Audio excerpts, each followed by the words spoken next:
Not your average tabletop. Woohoo! Welcome back to Not Your Average Tabletop. I'm Zach. And I'm Pepper. And this is Cthulhu, our good friend. Okay, maybe not our good friend. I don't know about that. He might be your friend. He is not my friend. No. He is not your friend. You are trying to kill him in this game. You're trying to deceive him into thinking we're friends, so you can trick him and get him from behind. Well, I hear Cthulhu, hi. Smack, smack. Smack, smack. Give him the old clap. But this is our first impression of Cthulhu, Death May Die. Well, your first impression. Yeah, you've played about... I have played this enough times to max out the history section of our Chippy rating. I played this 10 times now. So do you have your whole Chippy figured out? I should have come here with my clipboard to give my Chippy. You don't even need your clipboard. 10s all around. Oh boy. Well, we'll see. Since you've played it so much, you can explain the game a little bit. Okay, so this is a scenario-based game, kind of dungeon crawler, whatever. I guess I don't know the actual term, what that exactly defines, but that's I don't know. what I imagine it to be, moving around and killing monsters. But it's that, and each scenario has an objective to move around, and in the one that we played, we had to destroy the lab tokens. Pretty much go and roll your dice and try to hit them, take away their health. And then once you do that, Cthulhu will come out on the board and you have to slay him and kill him in all 4 of his stages. He's definitely the boss. Yeah, comparatively to the other ones that you're trying to take out as well. The other baddies throughout the game. Yeah. But, I mean, that's pretty much the overall gist of the game. Yeah, and each player gets a different character with variable player powers. Yeah. So that's kind of one of those things that I always enjoy in games. And I think in a game like this, it really... there's a lot of things you can do with that. And they do quite a bit with that in this game. Yeah, I think each character has 3 skills, and... there's 10 characters, which is quite a few. It always bugs me when a game has unique characters, but there's only enough up to the max player count, which I haven't seen or too like many. One more. Yeah. It's like, ooh, look at that. But yeah, this has quite a few, and each one has one unique skill to only them, which I really love, and then they have 2 more that are from kind of a shared pool of like 6 or so skills. But yeah, I think that's very variable character powers, I would say. Yeah, I would agree. After that play, I've only played it once, but based on our 2 characters, they seemed quite different. Yes. Even though you said like some of the characters will end up having the bottom abilities are the same, but they're not like they don't have the same 2. They mix something else. I think they mix them up in different combinations. Yeah, and it'd be interesting to definitely try out some more. And I think each one will feel very different just based on them having that one extra one that they do. But getting into what I was expecting from this game. I will say, I had no idea that you had wanted this game. Was this one on the top 10 list? No. I think it was on the wish list games. I think maybe. Yes, it was. Yep. Well, before that, and before you ended up getting it, I would not have expected you to have wanted one of these games, but this is another one of those that. Tides have definitely turned for Pepper. He's definitely almost preferring now cooperative games to competitive games. And it's weird because even when I hear like it put like that, like it being cooperative games, I'm like, no, I'm not like a huge cooperative player, but I'm like, but that game's cooperative, that game's cooperative, that game's cooperative. But to be fair, you play a lot of them solo, and cooperative games tend to kind of play well to that. I mean, it makes it... I think that's probably what it is. Because sometimes, or I think more and more games now are having solo modes. Yeah. And some, I believe, are quite a bit better than others. Like Yes. some almost seem like we got to put a solo mode in there now, and let's just do this. And to me, I would rather them not just say, I would almost just them say, like, no, we don't have a solo mode if it's going to just be, like, either very weak or... Just, like, overly complex Right. in how to manage it. Right, yeah. Because I think, you have both of those spectrums.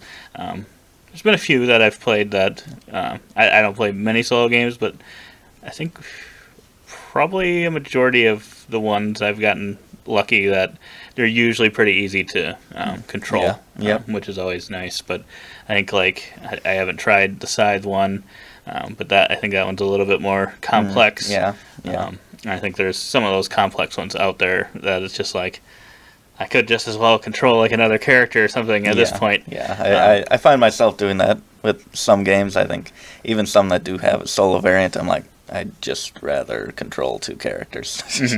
Yeah. But my expectations going into this game, even after you were excited for it, and before it, we're like, I'm like, to be honest, if I went to I wouldn't have bought this game for myself. Yeah. And if I went to like a convention or something, and got to choose out of like a whole whatever library almost full of games to play or try that I don't own, haven't played before, this one would have if you got to been choose like a half 1% chance. It wouldn't be in the half. No, it wouldn't. Yeah, it would have been like a 1% chance that I would ever pick this game. Yeah. And even if like someone was like, "Oh yeah, this is a really great game and you should try it and whatever," I didn't realize how high this was ranked on Board Game Geek. Yeah, I think it's in the top 200, like maybe 120 or something like that. And that doesn't mean everything either. Right. But I mean, I was just a little surprised, and maybe it's just because I don't notice it because I had no desire to play this or knew anything about it really. So I'm probably just not keeping my eye out for it, but. I don't really. I guess it doesn't seem like I really see that much about this one, but maybe it's just because there's quite a few Cthulhu games. Yeah, there's a lot of Cthulhu. I've seen a lot of Cthulhu games, things like that. So I think maybe all those just kind of mixed together for you, and you never really one stood out to you. Right, because the Lovecraftian Cthulhu type setting that is not that exciting to me. I really had no desire. I'm like. Oh, when I heard this one, I'm like, that just does not sound like a game that I would ever want to play. I think you probably have the same feeling that you do for like Kingdom Death Monster type of thing. I think I'm not interested in Kingdom Death Monster. In case you were worried that I was moving towards that. But no, the thing that got me into this game, I watched a playthrough, which I don't know why, because I kind of felt the same way as you. I'm not into the Lovecraft stuff as much. Well, I haven't read any of it. I think I've seen maybe one or two movies that ended up being in that universe. But yeah, I watched a playthrough on the Dice Tower, and although, I mean, pretty much you can watch any playthrough and it can look fun, especially with Tom and the gang. So, right. I mean, that can influence it, but seeing the characters and the way they upgraded as you rolled, I don't know, it's not really a negative effect on the die, but it's one that you don't want too much of, because then you die. Right. It's madness, going mad type thing. But yeah, I really loved the upgrading of the characters and the variability, and it all kind of, in the playthrough that I watched, kind of came to a big crescendo right at the end, which ended up happening for us as well. And I think it might be a little bit of a forced kind of finale type thing, maybe, a little bit. Yeah, I think... based on our gameplay, I think we added a little bit more of our own, story into a little bit of story into it. I think you have to be willing to, but I don't know. I feel like that might be the case for some of these games, or like where you're just battling all these baddies and chucking dice to kind of make them feel different, probably from one another. I think you kind of have to have a little bit of that. Just add a little bit more story. But ours definitely felt like that towards the Yes, end. it really did. But yeah, the main thing that sold me on it, because I still had worries, like, is this really for us? Z Garcia did a review of it, and it was kind of a negative review, because I think he was pretty excited about it and was pretty disappointed with it. But then watching his top 100 video, top 100 games of all time, of the previous year, 2021, it actually ended up making his list. And he said that he had completely come around to the game, and that convinced me right there. I'm like, if you can be really excited by a game, be really disappointed by it, and then turn that around, there must be something there. Yeah, and I think I'm one of those people after playing this that came around on this. I think I'd give it, like, a first impression, probably an 8.5 or 9. Oh my Out of 10. gosh. I still don't know that it's, like, the actual, like, setting that gets me. I think that, I mean, I don't know. I feel like it could have used a different setting and still been the same amount of fun. But Yeah. maybe not. Maybe it couldn't have. Because I ended up being Rasputin, who his special thing was he could die more than once. Usually you only get one death, I believe, from the rest of them. But I found that interesting, and then, it gave me a little more leeway with my health. Yes. And it kind of led towards our ending, what our end game thoughts were, and what we were going to do. Because I had gotten these 2 items. What was it? Yeah, ammonia and bleach, I think it was. And you could, if you discarded both those cards, you dealt like 6 damage to everything in the space you were in, including yourself. Yes. Which would usually kill any mortal man. Yeah, so it pretty much would kill you. So I was fine dying because I had that extra life. And that way I could do a lot of damage to a lot of things at once, possibly killing most of the things in the surrounding area. So that was our plan. But then I ended up getting a little too insane. right, So you were very figured close to death. it led like one spot from dying on the end of my insanity track. So it was my last turn. So I decided to run across the map because I had killed Cthulhu one time, so he had moved on to his next stage. So I decided to run across the map, and you handed me the bleach and ammonia. And I went into a Cthulhu's spot and attempted to blow him up, and maybe took out half of his health for his next stage. Right. But yeah, But along with that, you went around and took every single monster, because monsters follow you in the game. So you took every single one out of every room and brought it all into that room and killed every single other monster. Yes, so there were probably about like 12 or so miniatures on one little spot, maybe 3-inch by 3-inch spot. And you blew them all up, including Blew them yourself. all up, yes. But yeah, and then I was able to ended up finishing him off in that form, and then his one extra form, because I ended up getting like some extra cards that let me roll extra dice, so I was rolling like 8 or 9 dice against him, so I killed him in one shot. You had an ability that turned one of the sides on the die that usually nothing, but it actually counted as 2 hits for you. So I think you one-shotted his final form.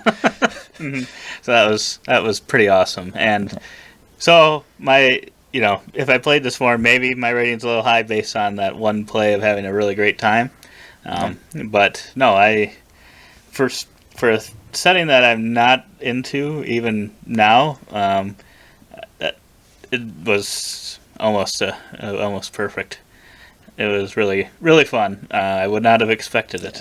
Yeah, I kind of felt this as we were going through, like, I was kind of teaching you that, and, it was going as expected. And then a little bit of the way through, you started talking with a little different tone in your voice, and I'm like, I think he's actually starting to like this quite a bit. Yeah, because I was a little at first, I'm like, I still am not sure. I'll play this with him and, give it a chance, because I'm willing to give most games at least one play to kind of see what they're about, and I'm glad I played it. But if CMON did, I think there was just very little talk that I'd heard. I don't know that it was like confirmed or anyone said anything about it, but I don't remember if it was Quackalope or someone had said something, possibly like when that new miniature for the Zombicide, Marvel Zombicide, Galactus. Yeah. I think someone had mentioned Galactus Death May Die or something. Would you be into a Marvel version of this? I mean, that's... I think that theme would fit it better for me, and it would, if I ended up really, playing this more and really still loving it, I think if they ever did do that, I would be much more into getting that. Yeah, I've been looking... We've been wanting a Marvel game for such a long time, but not many of them have really fit the type of games that we'd like, but obviously we like the mechanics of this game.